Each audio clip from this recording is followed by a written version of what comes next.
अस्सलाम वालेकुम friends, welcome two महाराज kitchen.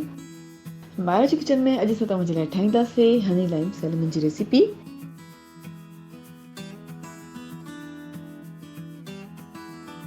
ही मज़ेदार हनी लाइम सैलमन ठाहिण जे लाइ असां हिकु फ्राइंग पैन में मक्खण विझूं था 4 टेबल स्पून।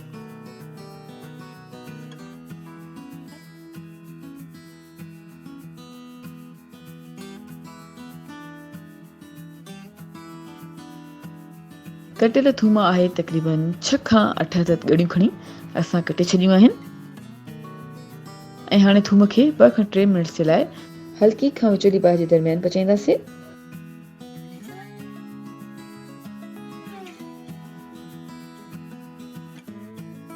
हाणे विझूं था पेपरिका पाउडर अधु टीस्पून, हॉट चिली सॉस आहे 1 टेबल स्पून,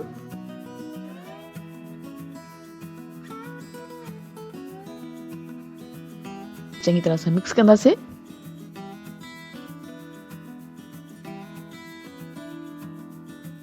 माखी विझूं था 3 खां 4 टेबल स्पून,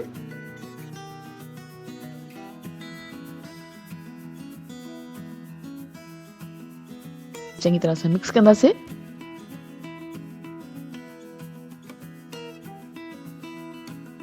ऐं लाइम जूस विझूं था तक़रीबन 2 अदद सावा लीमा खणी असां उन्हनि जो जूस ऐड कंदासीं।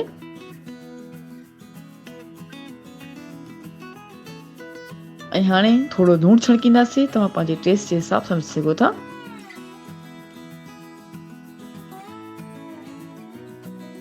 चङी तरह सां मिक्स कंदासीं।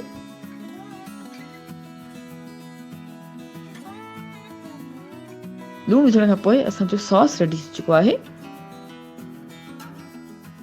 हाणे असां वटि आहे हिते 2 अदद सैलमन फिश जा पीसिस ऐं फिश पीसिस खे असां ट्रे जे मथां रखियो आहे ऐं ट्रे खे असां पहिरियां ई फॉइल पेपर सां कवर कयो हुयो। फिश जे मथां हाणे असां विझंदासीं सॉस जेको असां रेडी कयो आहे।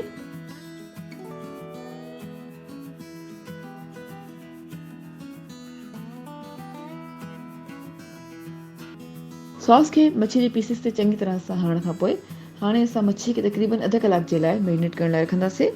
अगरि तव्हां वटि टाइम न आहे त तव्हां डायरेक्टली बेक बि करे सघो था, मैरिनेशन जी ज़रूरत न आहे। 30 मिनट्स ताईं मैरिनेट करण खां पोइ असां फिश खे तक़रीबन 350 सेंटीग्रेड ते अधु कलाक जे लाइ बेक कंदासीं। जी फ्रेंड्स, असां फिश खे तक़रीबन 30 मिनट्स जे लाइ 350 सेंटीग्रेड ते बेक कयो आहे। हाणे असां हिते खयो आहे तक़रीबन हिकु बंच जे क़रीब एस्पेरागस यानी अच्छी मोसली। एस्पेरागस सब्जी जो हिकु क़िस्म आहे।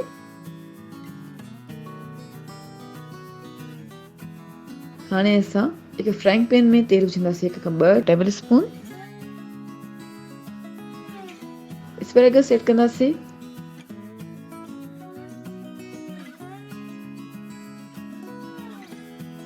चङी तरह सां मिक्स कंदासीं।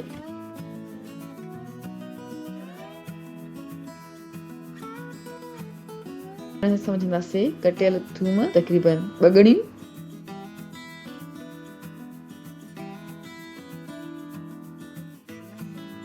ऐं हाणे ऐड कंदासीं थोरो लूणु, तव्हां पंहिंजे टेस्ट जे हिसाब सां विझंदव।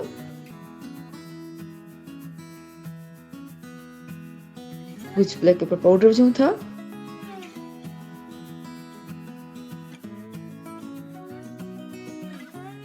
ऐं हाणे तक़रीबन 5 खां 10 मिनट्स ताईं हल्की खां विचोली बाहि जे दरमियान पचाईंदासीं।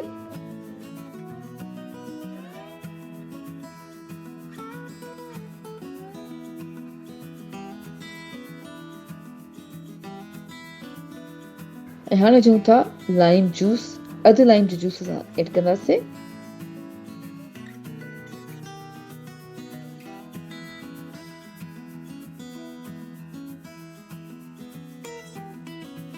ऐं चङी तरह सां मिक्स करण खां पोइ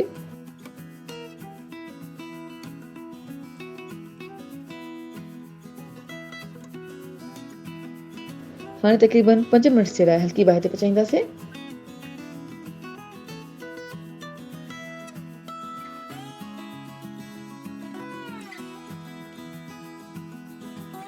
जी फ्रेंड्स, 5 मिनट्स ताईं हल्की बाहि ते पचाइण खां पोइ हाणे असां एस्पेरागस खे बेक्ड फिश सां सर्व कंदासीं।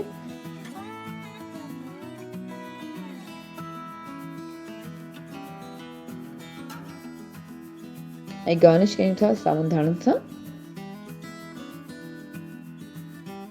फ्रेंड्स, असांजी हनी लाइम सैलमन हाणे सर्विंग जे लाइ बिल्कुलु तयारु आहे। उमेद कई था हीअ रेसिपी तव्हांखे ज़रूरु पसंदि आई हूंदी। Thank you so much for watching. असांजी वीडियो खे लाइक ऐं शेयर कजो ऐं असांजे चैनल खे सब्सक्राइब ज़रूरु कयो। तव्हां सां इंशाल्लाह मिलंदासीं हिकु ॿी वीडियो में। तेसिताईं अल्लाह हाफ़िज़।